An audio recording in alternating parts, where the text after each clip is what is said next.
Welcome to Inside the Game on the National Soccer Network. Now, here are your hosts, Jonathan Turner and Nathan Wangler.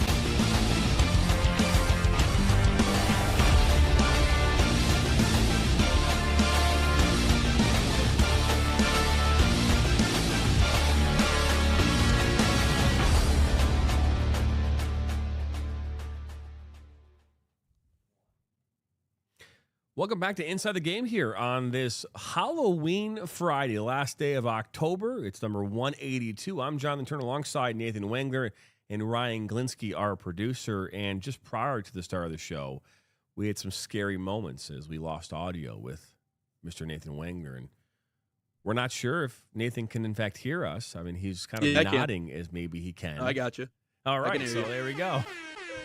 It's not as spooky as we were expecting. No. Well, hey, on today's show, we've got lots of tricks and treats for you here on this Halloween morn. Here on the 31st of October. And, we were talking about this yesterday, kind of like how, what would we do today? There was some talk about dressing up. That conversation came later in the day. We thought about that maybe a little earlier in the week, maybe even beginning of the month. That might have been a better plan. We do have Mr. Wangler here. He's dressing up for the occasion in a costume, mind you, in a costume. What are you dressed as here today, Mr. We're doing Nathan Pitch Wangler? Perfect theme tonight. Pitch Perfect theme. So girlfriend's going to be Anna Kendrick's character. I'm going to be the guy that falls in love with her in Pitch Perfect 1, that is. I know there's 3 of them. I believe there's 3. Yeah, I think we got Pitch Perfect 1, 2, and 3. So we're talking Pitch Perfect 1. We're talking the OG here. So there are 3 of them. That is true. There's 3. I believe 3. And that, yes, Jesse and I don't remember Anna's character's name. I don't remember any of their movie. names. I know them by their actual names. I forget their names in the movie all the time, but that is yeah. But yeah, but anyways, Anna Kendrick, good Becca. for you. Becca, there you go. Good for you. Good for you. Just make sure that whatever you do tonight, it's the reality of that is that those 2 characters did not survive long term. So get through this night quickly and leave the whole thing behind. Yeah. Okay. That's fair. I mean, that's, maybe it's foreshadowing. Who knows? No, not like that at all. Not like that. I'm kidding. I can't do the cup song thing. I can't do that though. So well, that's going to be I'm going to be a one-trick pony tonight. That's it. That's all I got. Well, Rebel Wilson has really slimmed down. Rebel Wilson has definitely slimmed down. Yeah, she. You're talking about Fat Amy from that movie. Yeah, right? Fat Amy has really slimmed down. Yeah, which again, that was her character name. That's not what we're implying. Okay, that was her name. So it's important to make sure you specify that in 2025. It's true. It's true. So, it's true. But so we were thinking about, hey, what could we talk about today? What would be like a cool thing to get into here this morning? We're gonna dive into this scary idea that somehow Saudi Arabia has an idea to build a sky stadium. We'll dive into that. We'll also have a conversation about scary moments in sports. We talked about that a little bit yesterday. What is the scariest moment you think in sports? We even talked here, what's your scariest athlete? Like, could you imagine if you had to be in a room one-on-one with this athlete? Like, who would you not want to be in the room with? I can think of players I'd want to be having dinner with, right? Or I'd want to be in a room with, but there are certain players you do not want to get in a room with for whatever reason. We'll talk about that this morning and more. But before we do any of that, what is?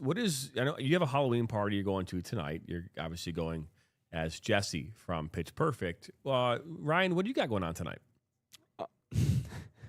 I have broadcasting Rhode Island hockey here on our Sports Nation TV channel, and then after that, there we go. Rhode Island versus, I think they're playing Stony Brook or something like that.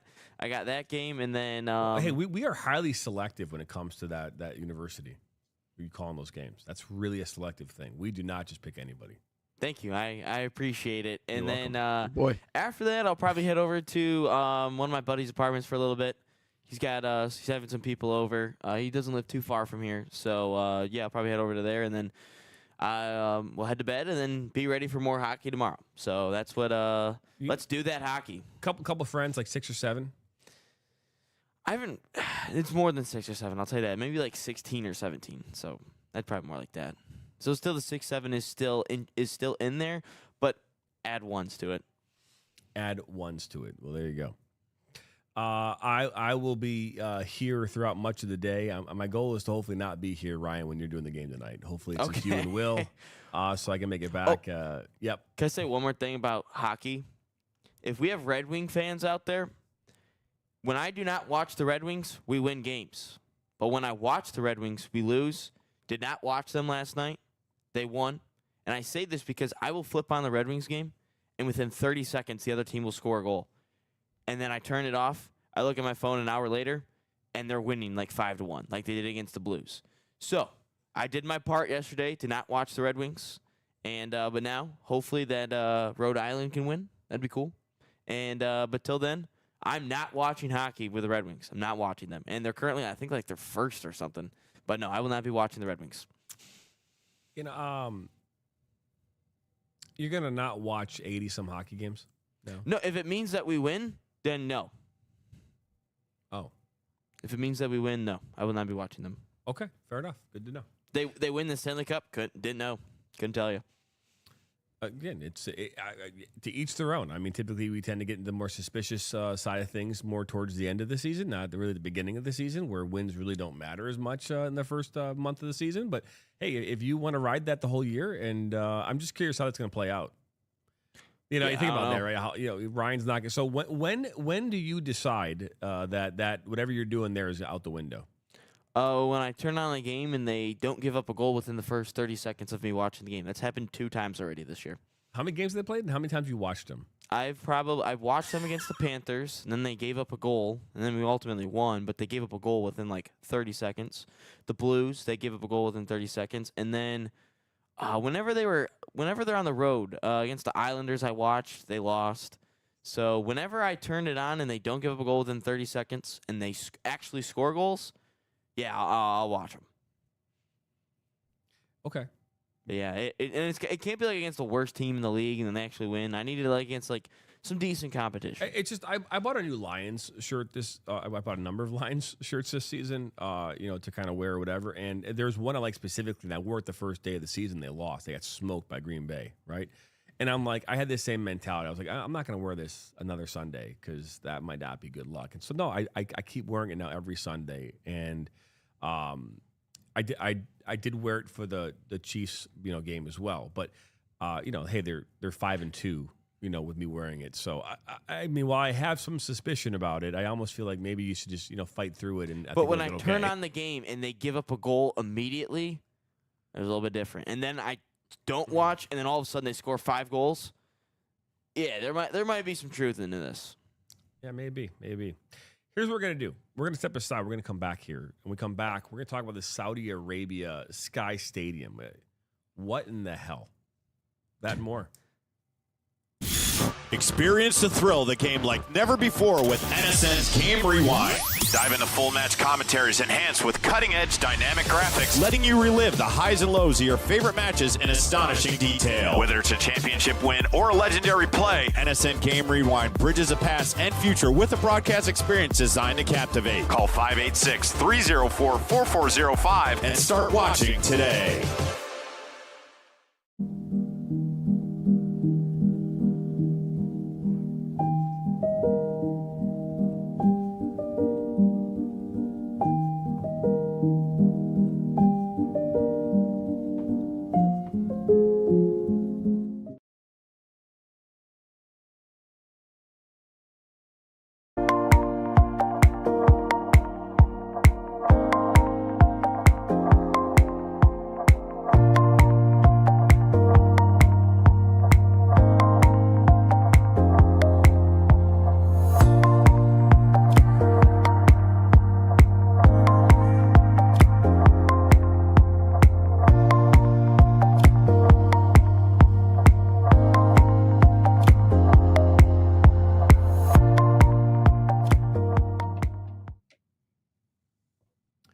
Welcome back here to Inside the Game, number 182 here on this Friday morning, Halloween morning, as we get back into this. Jonathan Turner alongside Nathan Wengler, Ryan Glinsky.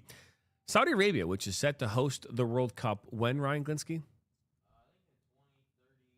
2? Ryan, we can't hear you. Turn your mic on. 34. Well, there you go. Well, anyways, they are set potentially to build a sky stadium that is upwards of 350 meters in the sky, which is about 1,100 feet above the ground.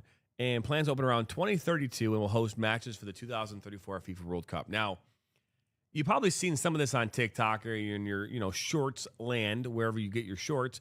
And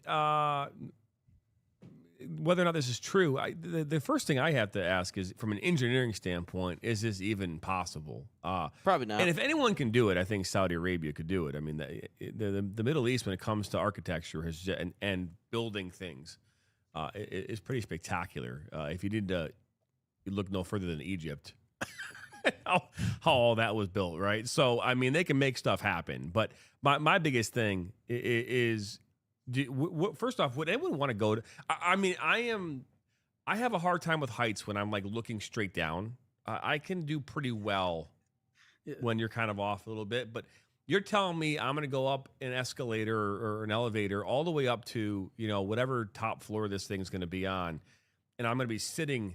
Can you imagine seeing the nosebleeds of that 1,150 foot, wherever the stadium's going to be at? You're in the nosebleeds. You're way up there. Now you're another 200 feet off the ground. You will actually have nosebleeds. You know what I mean? How close you are to, to seeing, actually being near the sun at this point. I mean, Yeah. I'm just curious how this will all kind of shape up. What about you, Nate? Does the thoughts of sitting in a stadium like that on some level scare you? Well, it seems more like a fantasy than a reality in my mind that we could do something like that. But also, you're right, because what portion of your audience are you going to cut out because you're so far in the sky? Like, there's going to be genuinely there's going to be a population of people that are like, I will never step foot in that place ever. I will not go to see a game there ever for that reason alone. And I mean, outside of, I think public speaking is clear, it's far and away the thing that people are most afraid of in the world. Like, and people are not afraid of anything more than public speaking. But underneath public speaking, pretty sure not too far away from public speaking is heights, right? So that alone, would make me think that you're going to end up missing out on a large portion of your audience. Now, do they really care about losing out on that portion? Does it make a difference at the end of the day? I don't know. What I do know is that we have been fascinated about building up, like the whole thing about building an elevator to the moon and, building, obviously things continue to go vertical. So the fact that they would have a stadium in the sky is cool and all. I guess if it's covered, that would probably be the way to go. I wouldn't want it exposed to the elements, especially if it's that high, because then you talk about storms and everything else that could potentially happen. I mean, and oxygen too. I mean, it's like the air gets a little bit thinner up there, so there's A little bit cooler too, right? It's cool looking, but is it realistic? I don't know. I struggle almost to feel think like that a lot of I don't know how many people. people can fit in the building, right? The building itself is going to have to be something, really spectacular and massive, right, to be able to take this thing on. Right. And could the building house, because there's supposed to be about 46,000 people. And so could you imagine, this is a building, right? This is going to have to be some kind of a commercial building.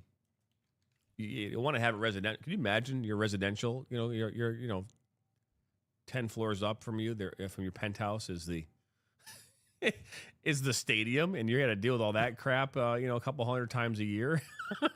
Yeah. It seems kind of chaos. But again, I get it. You want to try something new. I mean, we've seen basketball games played on aircraft carriers. That's a little different.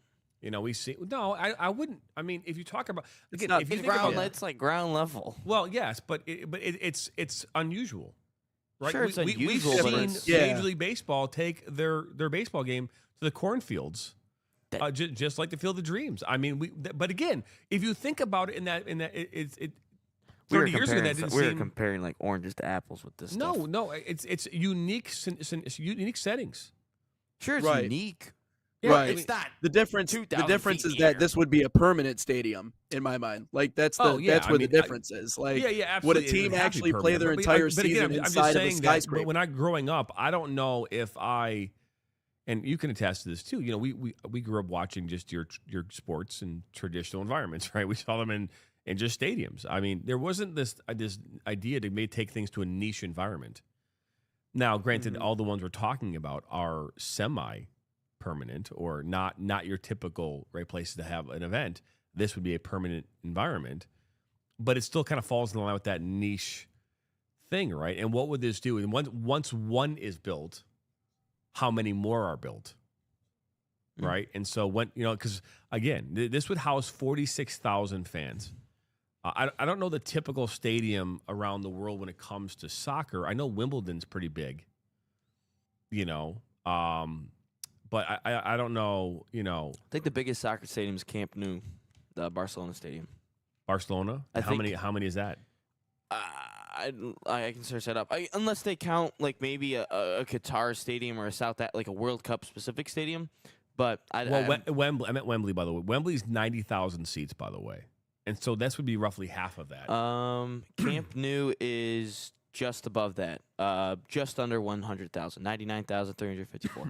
So again, that's soccer specific. That's obviously one of the largest, if not the largest, stadium. The Big House still holds more. It does 116,000 now or something like that. I have no idea. It's up there. Anyways, I mean, at this point, it's not about capacity. It's about the rest of it. I mean, it would be an amazing thing. It'd be in Saudi Arabia, so you'd have to have money just to get there. And then obviously to go up and be a part of this. I can imagine what ticket prices would be. It's an interesting concept, is what it is, and from my perspective, I think there's a lot of scariness associated with being, 1,100 feet up in the air, sitting and watching a soccer game. Could you just imagine just like a wind swirl comes in, or some kind of a wind and it takes the ball outside the stadium? I mean, you think that sounds insanity. I don't know what the wind would be up there like, but I could imagine a ball being taken, or I just imagine something crazy happening. I don't know. It's you'd have to block off. God forbid a ball area. leaves God forbid a ball falls off the side of the building. I mean, whoever gets hit by that ball, it's done. So we've seen that ball would probably go a lot for. Yes, absolutely, but it wouldn't just go falling down. But testing wise, you typically test for like maybe a person leaning up against the glass. I mean, how do you test for having a sporting event 1,100 feet in the air? And the other thing is the concept of and I know you were talking about engineering a little bit earlier, and I agree. I mean, especially with the amount of resources they have, they could build something like this, but also something about having that many thousands of people that high in the sky in a building, structurally, my mind would not allow me to be comfortable in that environment. It would be constant anxiety about how the hell do we have a place this high in the sky and this many people in it. We're damn near at the top floor. We are at the top floor right now. We got 40,000 people on the top of this building. I can't imagine there's another building in the world where on one floor you have more than 40,000 people. How is that? So I'm not going to be a part of the first crowd to go up there because, I don't know if I want to be the first. I don't think I want to be the last. Yeah, I want to be somewhere in the middle, right, where you're. Yeah. but you're not. No, we're doing middle, okay. Right? We figured it out. Yeah. I'll go in year 2 maybe, right? But engineering. Okay. I mean, because again, we talk about this a lot. Having a swimming pool on the top floor of a building is one of the more difficult things to engineer. We had a chance when post COVID to go to a hotel in downtown, not Chattanooga. Knoxville, and they had their pool up top on the roof of the building, and we had a chance to oversee downtown. It was really cool. Knoxville's beautiful, but again, you're just kind of this is a lot of the water is extremely heavy, and so it's one of those things that it can be scary. And again, I can only imagine how much the building itself would weigh with this extra aspect. Then you throw all the bodies in there. which they probably would have to ask you going up. Hey, you gotta be an average of 100 to 160 pounds. You can't be above X amount of weight, because we need to make sure the weight stays at a certain level. I can only imagine what that would all look like. But hey, to each their own. If they're going to pull this off, love to see what it looks like, and more importantly, see how long it lasts. But it is scary to think about that there could be a stadium built in the sky with 46,000 people coming in to watch that game. When we use the word scary, because it is in fact scary, because it kind of reminds us, to be fair, of like these futuristic movies that we've all kind of grown up kind of watching and seeing, these environments where you're like, what that looks cool, but would that ever happen? And now like flying cars, right? We're all watching Back to the Future. There's these flying cars. Granted, we haven't really seen flying cars yet, but if we were using the timeline of Back to the Future, there'd be flying cars everywhere right now. From that movie. Is that something that we're going to see in the next 20, 30 years? This would kind of start to line up with the kind of stuff that we're seeing in a building in Saudi Arabia. Yeah. And they also have that line. Aren't they building this big, long building that's like called the Line in Saudi Arabia as well, or in Qatar? Oh, I thought I saw something about that. Yeah. That's where the people, like, they literally like live in this long. Oh, yeah, I have seen that. And so like that is a new way of living, right? It's like an apartment building that just goes and stretches. That's just like all like one tall, long, very long building. The Line is a planned linear city in Saudi Arabia, part of the larger NEOM mega project designed to be 500 meters tall, 200 meters wide, 170 kilometers long, aims to house 9 million residents with a car-free, zero-carbon footprint focused on eliminating fossil fuels and stuff. I don't know when it's supposed to be done, but yeah, no, there's some crazy stuff going on in Saudi Arabia. that is as futuristic as you can get. You want to hear another crazy thing about Saudi Arabia? Is they turned down Lionel Messi to play in their league. Here is this came out, I believe, yesterday. Saudi Arabia turns down Messi. The CEO, Abdullah Hamad, said that he went on a podcast that the Saudi Arabia League turned down a chance to sign Messi. Messi wanted to prepare for the World Cup by playing, during that 4-month time span to get ready for the World Cup and stay prepped. The quote is, during the last Club World Cup, Messi's team contacted me and offered for him to play in Saudi Arabia. I relayed the offer, spelled that one wrong, to the league and rejected it, saying the Saudi Pro League won't be just a training ground for Lionel Messi. Wow. I don't know how you turn down the greatest player of all time, but okay. Clearly, they don't like being used, which is odd. Do you think Ronaldo turned him down? No. But Ronaldo went there. He played the league as his home now, right? So I mean, good, bad, or indifferent.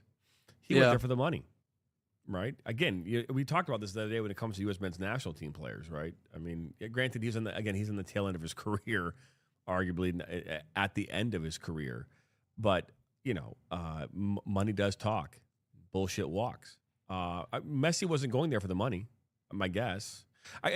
Here's the thing: if you're turning him down, one is it's too expensive, right? Which in Saudi Arabia, I don't think there's such a thing. Well, what I'm saying though is, if for what they're trying to do, and for the Spain, if he's coming in saying I want X, and they're like, well, dude, you got to give us the full year, we'll give you Y. They don't want to more plausible. Then we're just going to deny you. Yeah, I just think it's an ego thing for the Saudis. They don't Ronaldo want someone has like a thing in his contract that states that you can't bring in other top tier players right now while I'm still in this league, which could absolutely be the same thing. And I think it's not crazy to consider the fact that Ronaldo might have taken exception to the fact that Messi was just coming to essentially stay prepared for the World Cup. He wasn't coming to play in the league. And as we know, with how polarizing Messi is, anywhere he goes, he becomes the main storyline. So if Ronaldo took the money to be a part of this league, he also took it with the exception that, there's I'm going to be the guy. I'm going to be the poster child for this league. And even if it's just 4 months of Messi just dropping in to say, hey, guy, I just want to stay fresh because the World Cup's coming up. I just want to make sure my legs are under me, whatever it is, that's probably what happened. Because I tend to think that the Saudis themselves would not mind having both Messi and Ronaldo in the same league. Why? I don't think they would have any problem with that. Number one, and I sincerely don't think money would be an issue, especially when it comes to Saudi Arabia. Because, I mean, they dump money into everything. I mean, everything they want to make better, they're like, we'll just dump money into it. So, yeah, I think this might have a little bit more to do with Ronaldo. It might sound like a conspiracy theory because, again, this is all anecdotal. It's not like we have solid evidence of anything, but there could be something along those lines because there are those clauses, and I know that agents, they're very meticulous about making sure that there's these certain clauses and these expectations with these stars when they come into the leagues. Like, the money's the one thing, but everything else that goes around that, the special treatment, the ways, the sponsorship deals, everything surrounding that is really where you come out on top. So Ronaldo, he might have strong arm this. I don't deny that. Yeah, it might have more to do, honestly. I'm taking money out of it for a moment, like we talked about.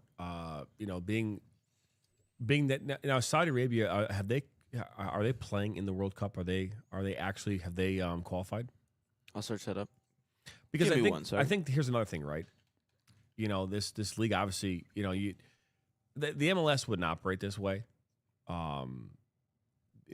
From the standpoint of you want to have a player come over and they want to play, I don't think they would operate in the same way. But Saudi Arabia, if they're wanting to compete in the World Cup and they're like, hey, and they're qualified and they have a chance to go in there and do something, you're going to let a player come in who is going to, on some level, impact that part of it. You're helping a player get better in your own homeland while you're about to go and try to beat that same player in a World Cup in less than a year. They are qualified, by the way. So that to me might actually be the probably the bigger thing in all this is like, hey, we're going to let you come into our country and train with our players in our league, and then you're going to come kick our ass in the World Cup. Screw you, guy. Yeah. It's more of it's not a pride thing. It sounds like more like this is a pride and cultural thing than anything else. Yeah. And why would you want to give Argentina a leg up? I feel like you do anything you can to make sure that those guys are coming in with, even if it's a week less of preparation or working out, whatever, that's fine. Yeah. Again, if you're sitting there going, well, Messi has nowhere to play right now. Oh, wow, shit. Okay. We might have a chance. Let's not give the greatest player of all time just some extra Are you reps. saying we've got a chance? Yeah. We've used that a One lot. in a billion, man. Sorry. But yeah, I mean, that seems more plausible than the money side. But I do think money does play a role in this in some level. But yeah, I think and good for Saudi Arabia if that's true. If that's it, then good for them because I don't know a lot of countries that have the balls to say, to best player ever to. The money you can make off that too. That just tells you how much money they really have too, right? Like they have that fuck you money. We don't want the best player of all time. Yeah. So we have enough money. Is there any other news coming out of Saudi Arabia that we can get into? Is that it? Not that I know of. No, I don't think so. Okay. There's no betting officials going on in Saudi Arabia too. Oh, we had it in Turkey. There definitely is though. We definitely know that. We know that someone is betting something and the refs are getting benefits from it. Oh, we 100% can probably confirm that. Just it won't come out for a while. Well, here's what we're going to do. We're going to step aside. We come back. We'll dive into some scariness in regards to sports moments, scary players. Let's continue on the Halloween trend here on this Friday morning. You're watching Inside the Game 182. Are you ready to create unforgettable moments for your audience? NSN offers professional live streaming and full broadcast services tailored to your needs. From high-quality production to exceptional coverage, we ensure your game or event becomes a spectacle to remember. Book your next game with us today. Call 586-304-4405 to schedule your broadcast. And let NSN bring the action to life like never before.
Welcome back to Inside the Game here on this Halloween day here, 2025. I'm John Turner, alongside Mr. Nathan Wangler, Ryan Glinsky, our producer.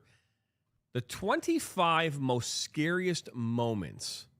I had a chance to Google this here earlier this morning. Shocking moments is what you can call them. We're going to go through this list. I want you guys to tell me if this list is, in fact, a list if we're missing anything, or if this is pretty spot on, okay? We think about over the last quarter century, the types of events that have happened in the sports world, right? We think about the Mike Tyson biting moments. We think about Michael Jordan. We think about O.J. Simpson, Tiger Woods. I mean, Manti Te'o. I mean, there's a lot of weird stuff, and some of the things happened while on the court, and others happened off. But they fit into the same, I think, kind of bucket of sports moments. So let's dive into this. Number 25 on this list is Kevin Ware's leg shatters on national TV. Right, that's number 25. So if that's we're not going to show it on the screen, huh? Yeah, we're not showing it on the screen for those of you at home. We're not. Oh no, it's going to go. Here it goes. So. Ryan, put it up. I'm no, just kidding, I'm not putting it on. Ryan, that is this. If that is 25, what's one? I know that's number 25 on this list. This, by the way, happened back in 2013 when Ryan was just 1 year old, and some people go to medical school. But that was number 25 on this list. Okay. Some people go to medical school to learn it. Number 24, Drazen Petrovic killed in a car accident. Before the 1993, so this happened in 1993, before the NBA could have Dirk Nowitzki or even Tony Kubac, there was Drazen Petrovic. Do you guys remember this guy at all or no? Killed in a car accident tragically while driving back to Croatia with his girlfriend and another friend on the Autobahn. Killed. They were going obviously over 100 miles an hour. Okay. Right. That number 23. Or sorry, 24 on this That'll list. do it. Clint, is it Malarchuk? Has carotid artery severed on the ice in a hockey game. Oh yeah. Oh, I've seen that. That happened in 1990. Now there's another one that happened here more recently, I thought, but maybe there's on the list here. Yeah. That was over in goaltender, Europe. weird, awkward thing. Yep. How is this like 23? This makes no sense. He lost a third of the blood in his body, and when he came back, he was never quite the same. He was missing something. Yeah, a third of the blood. The story of the trainer is wild. He literally had to reach into his neck and pinch the vein shut and hold it there until they could somehow find a way to button it up and save him. But yeah, he had his hand in his neck the entire way to the ER. It's just crazy to think about. Latrell Sprewell chokes coach PJ. Chokes his coach.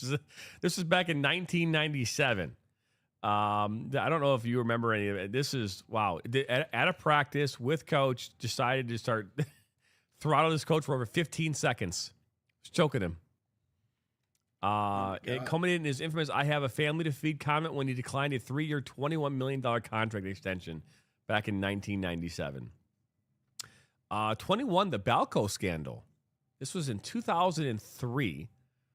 This is the steroids, right? This is the whole, the drug testing and, how Balco was involved. It was a very PEDs. This was Mark McGuire. This is everything regarding around Major League Baseball. Now, not scary, but shocking, right? This shocked the sports world, especially back in 2003, which was the year you were born, right? Yes. Jesus. Do you remember this very moment there, Ryan? I do. I remember where I was exactly. It's a very fun era of baseball. Ugh. Not legal, but very fun. One. The last time, the last time the United States hosted a World Cup, this player, Andres Escobar, was killed for scoring an own goal in the World Cup. Played for Colombia, and he went home, and then he was he's murdered when he got back home. Yeah. And I believe the game was against the United States, wasn't it? Yes, yeah, it was. It was. It was against. I literally saw Alexi Lalas in the documentary about it. It's crazy. Number 19, Ray Caruth arrested, charged, and convicted for murdering pregnant girlfriend. Had a promising rookie season in 1997, catching 44 passes for 545 yards and 4 touchdowns. after being selected by the Carolina Panthers in the first round of the draft. After sitting out injured for all but a few snaps of 1990, he came back in 1999 and got off to a decent start.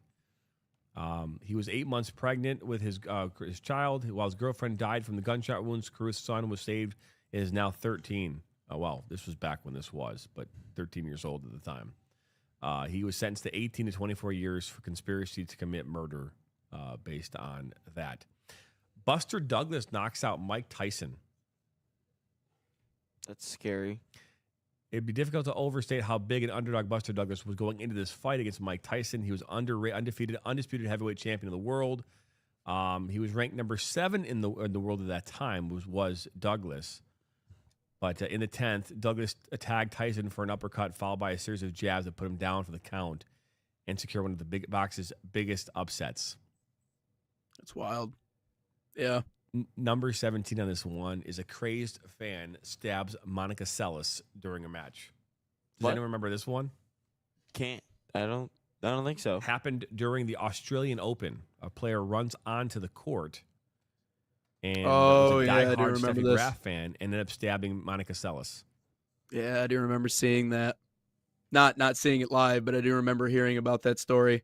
What I'm wondering personally is when we're going to get the Tanya Harding one. That one's got to be on there somewhere. I would think so. That's probably Number a top 16 is 10 one. Steve McNair, murdered by his mistress. Yeah. Oh, I did see that documentary. Yep. That was a shocking one, man. It led the Titans to the Super Bowl, right? And Yeah. it's terrible. Hank Gathers collapses and dies during a game. Hank Gathers and Bo Kimball running the most up-tempo offense in the nation. Loyola Marymount became a national phenomenon during the 1988-89 season when Gathers led the nation in both scoring and rebounding. His senior year saw him solidify his status as an NBA lottery pick, even after an abnormal heartbeat caused him to collapse during a December game.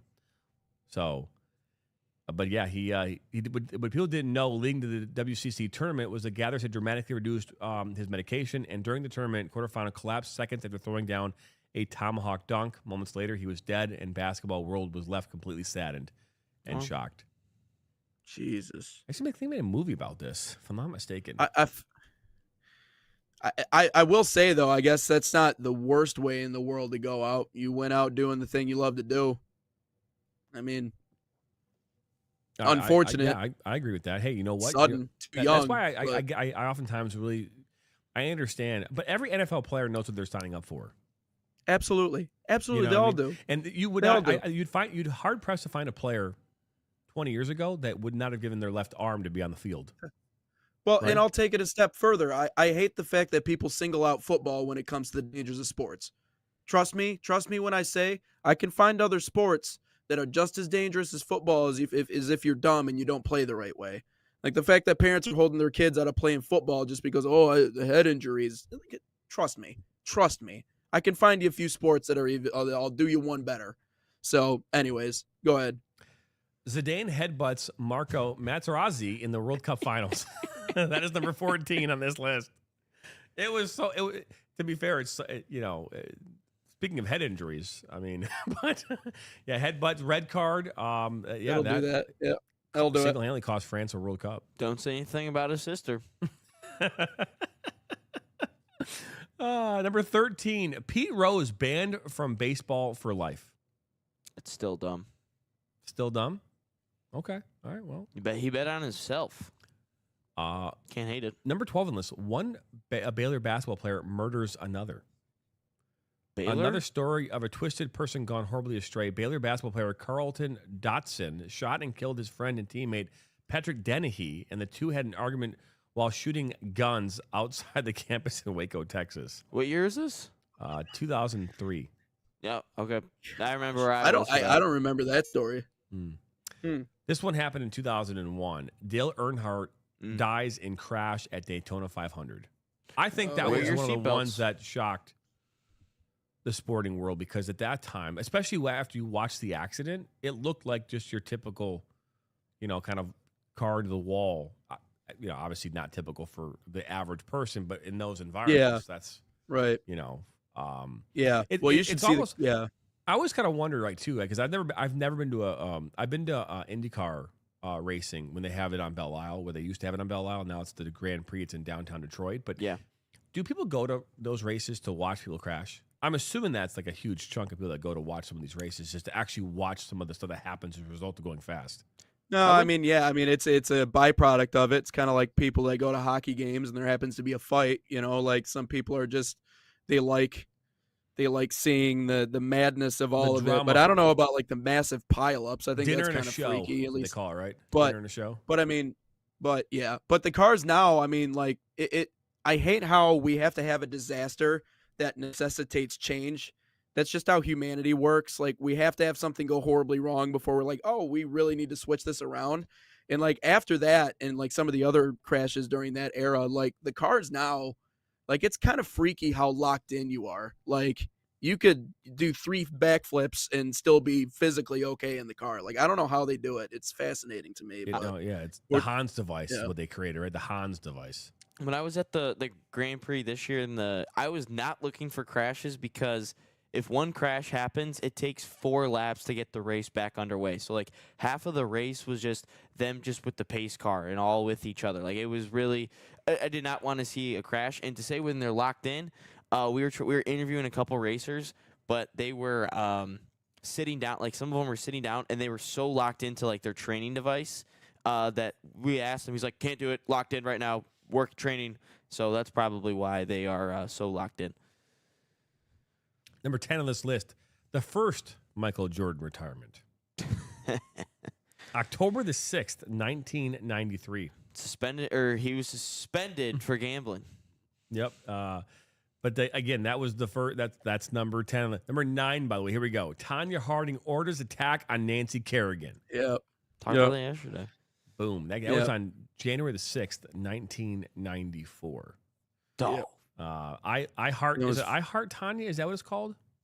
The movie that they made? I don't know. Yeah, it's a really good one. Yeah. My new roommates that I'm living with, their last name is Harding, so I gotta see maybe if there's a relation there. Yeah. I'm sure there's a lot of Hardings in the world, but you never know. You never know. Just saying. So that was number 9. Number 8, Manti Te'o gets catfished. The worst part about that is the fact that it was a dude doing it all, and then that the girlfriend died, and Manti Te'o calls the family or something, and he's making like the breathing death noises on the bed, like on this person's death Hey, bed. when you go all in, man, you gotta go all in. I mean, He went all in. He went all in. You know, and the only way for that lie to die was to have the person who was telling the lie die. That's it. Yeah. I mean, unless what's crazy to me what is if that didn't actually, it doesn't come out right, but the guy actually ended up dying, and Manti goes to the funeral. He's got to pay a whole funeral together. Just how far was that guy willing to take it? That's what I want to know. That's scary though to think about that. They actually that was a movie called it's about the same thing, Catfished.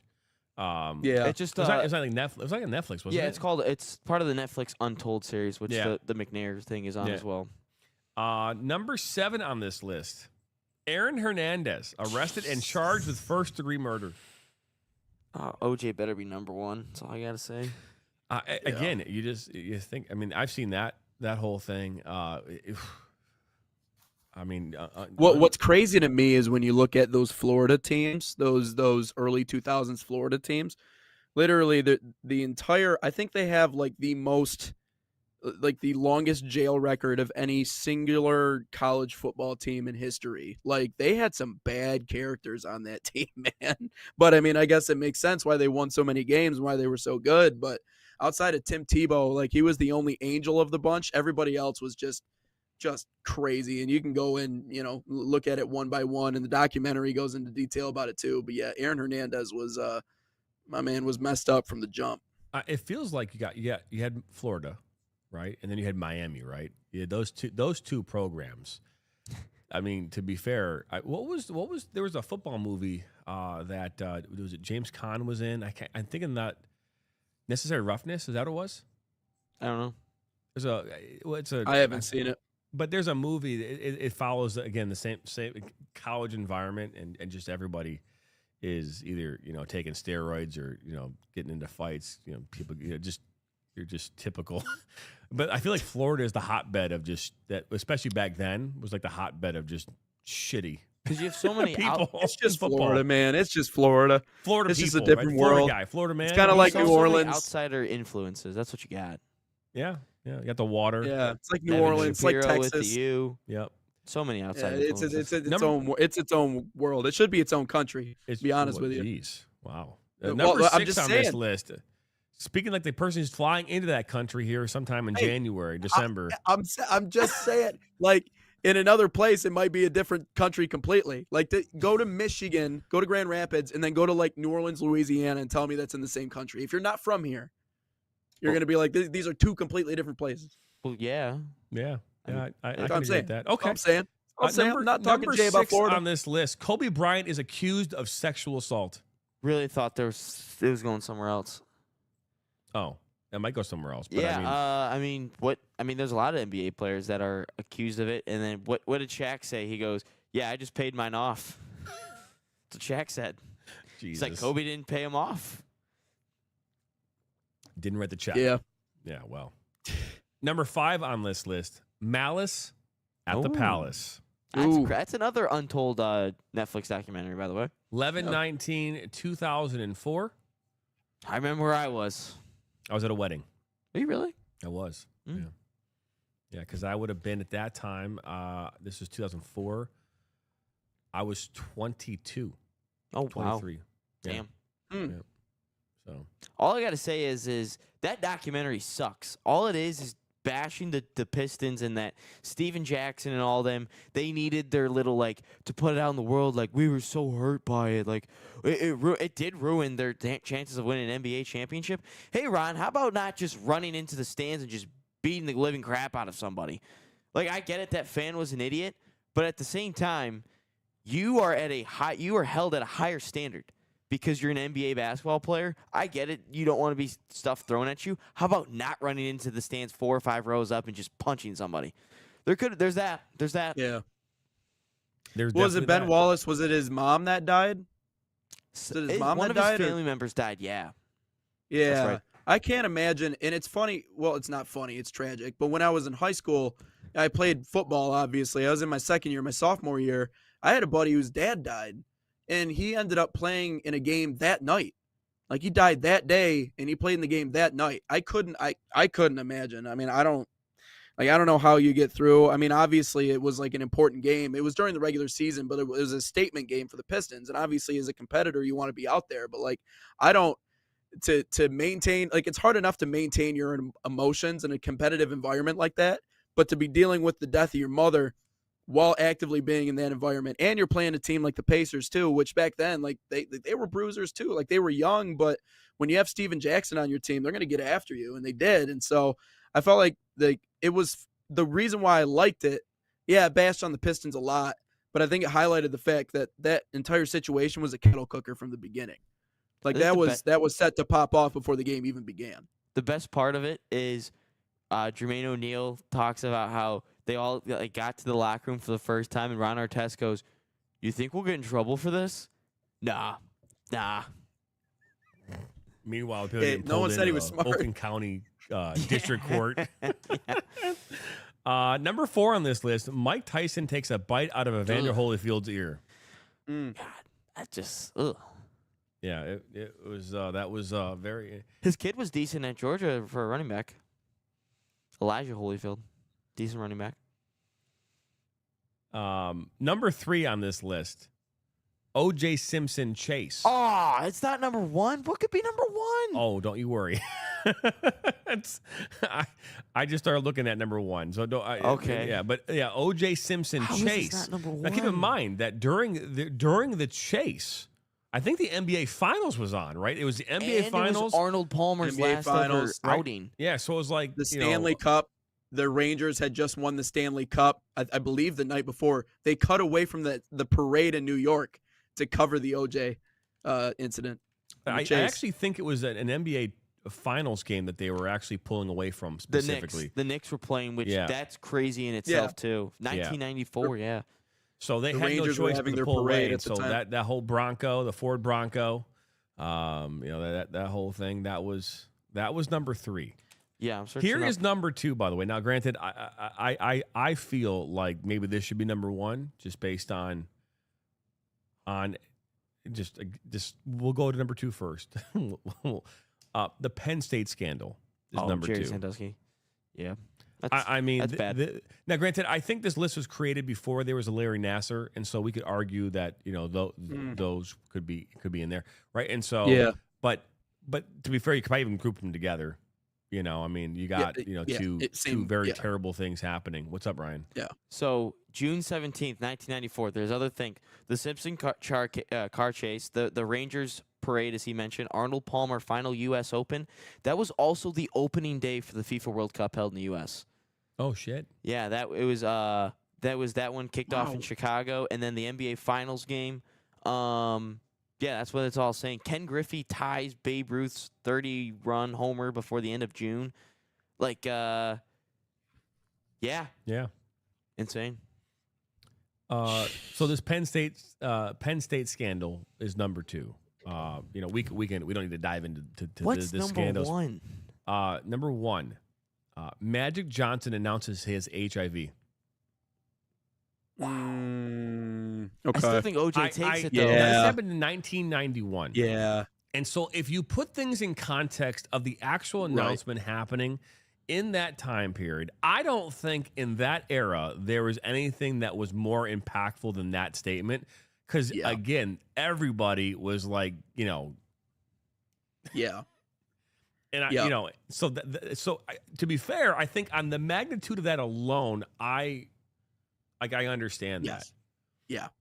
In terms of a shock to the system. And not only that, but you got to think about, so Freddie Mercury died, who you talk about the most impactful artist of all time, died the year before they found the cure. Well, not the cure, but the ability to treat AIDS, HIV, right? And so you already have all these famous, popular people that are going down because of it. But there was also, you have to consider the stigma during that time around something like HIV.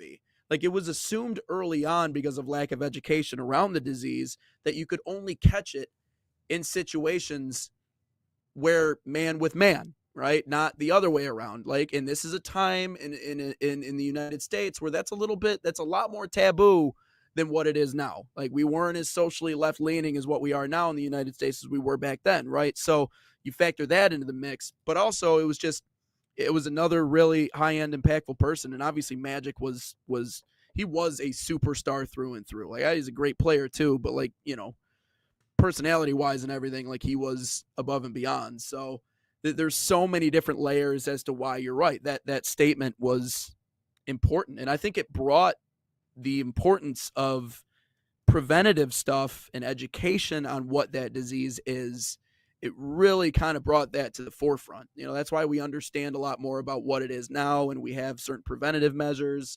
Like, between Freddie Mercury and Magic Johnson, like, those two, in a lot of ways, when you talk about early research into the disease and figuring out what we need to do in order to not only stop it, but cure it and everything else, those two are the names you think of. And that was the 25, and I thought that was kind of a cool thing to kind of go through. There's obviously, there could be way more, and there's things that have happened over the years that are both transcend time and sport, and we can obviously get to those obviously in future shows. But being obviously the theme of Halloween, our question of the day today is what, Mr. Ryan Glinsky? It's a good one, which you guys already took away my original idea earlier today, pre-show. But Salt Athletic, an official sponsor of us here at the National Soccer Network. Use promo code NSN15 to save 15%. Scan that QR code or visit saltathletic.com today. But question of the day. Oof. What was your favorite Halloween costume as a kid? That's a great one. Nate? I went, and I think I told you guys this. I went as Joey Harrington for like 7 years. I don't know. I just kept recycling the same jersey. Everyone knew who I was around the neighborhood. Like, oh, he's a football kid, a Lions player every year, every single year.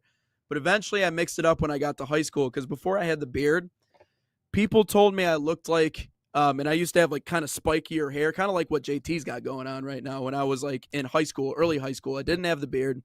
And people said I looked like Syndrome a.k.a. Incrediboy from The Incredibles.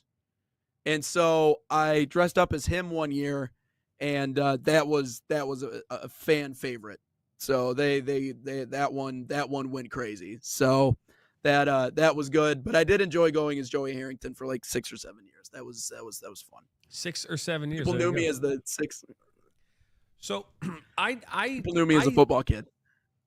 I played street hockey a ton. Our neighborhood kids all played street hockey, and something that we did. I never played it obviously on a team, but I played it with my buddies, and like a lot of people do, like neighborhood kids. And this one year, I wanted to go as a hockey player for Halloween. Now, I loved every minute and the idea of the costume concept, but in reality I hated it. All right, and so I think it's important to say that, because I think you get this all the gear on, you're like, oh, this is great, I'm a hockey player, I mean this is great, and then you have to walk around the neighborhood with this shit on. You know, you're walking around the neighborhood wearing a hockey mask, all the pads, and I wasn't wearing the skates. On the sidewalk. I did not wear skates. I wore tennis shoes because I just felt that was gonna be stupid.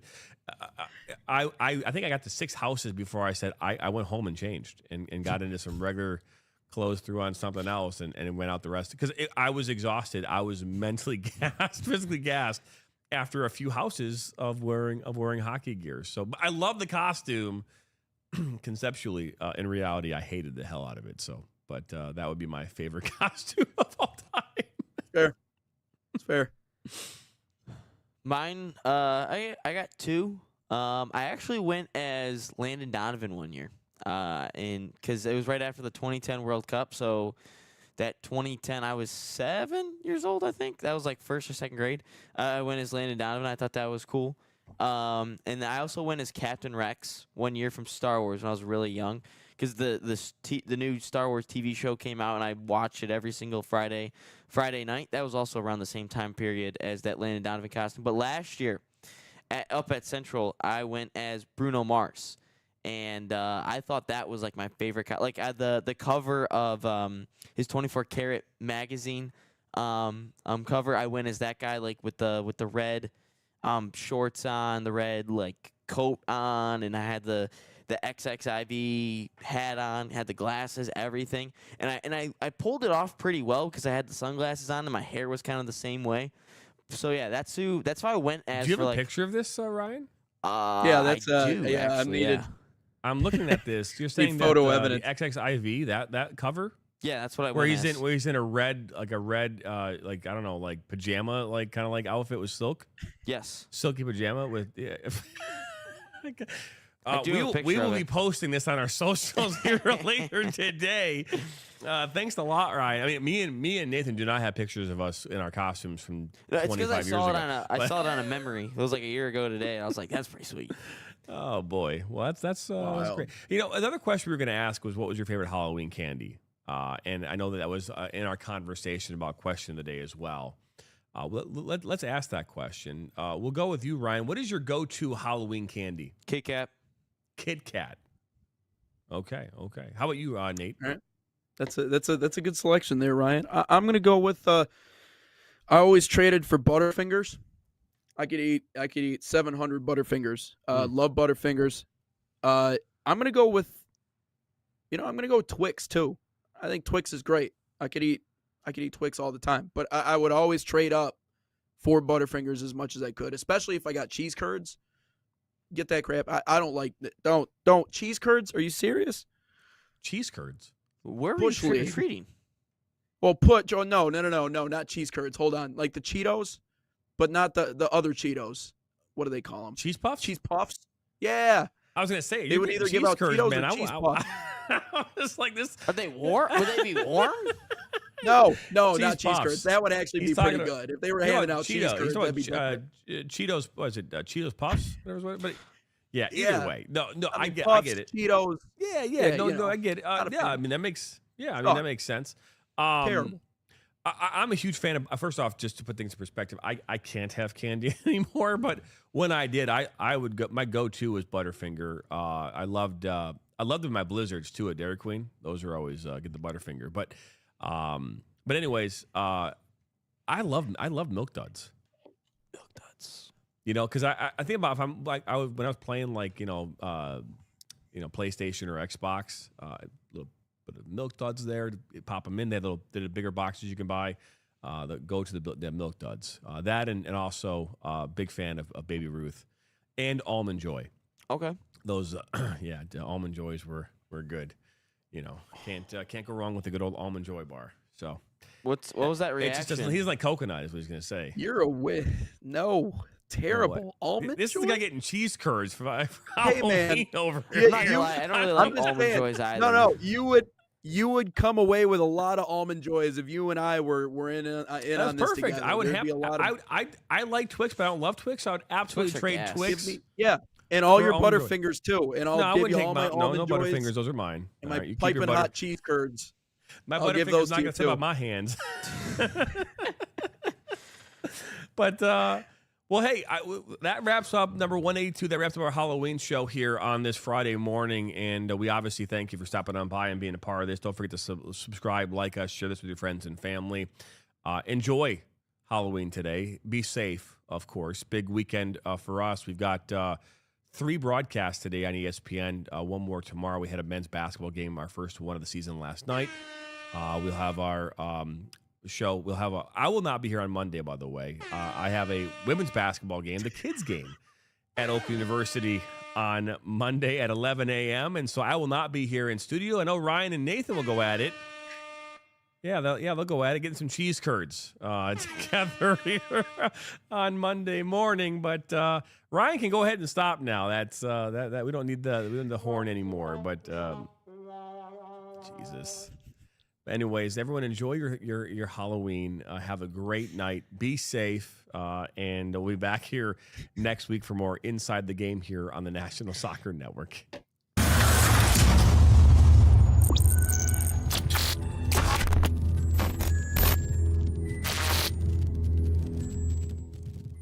From the biggest matches to the hottest takes, Jonathan Turner and Nathan Wangler bring you the stories, the analysis, and the edge you won't get anywhere else. Streaming live weekdays at 9 a.m. on YouTube, Roku TV, Facebook, Twitter, and all major platforms. No filters, no fluff, just real talk, real soccer. This is Inside the Game.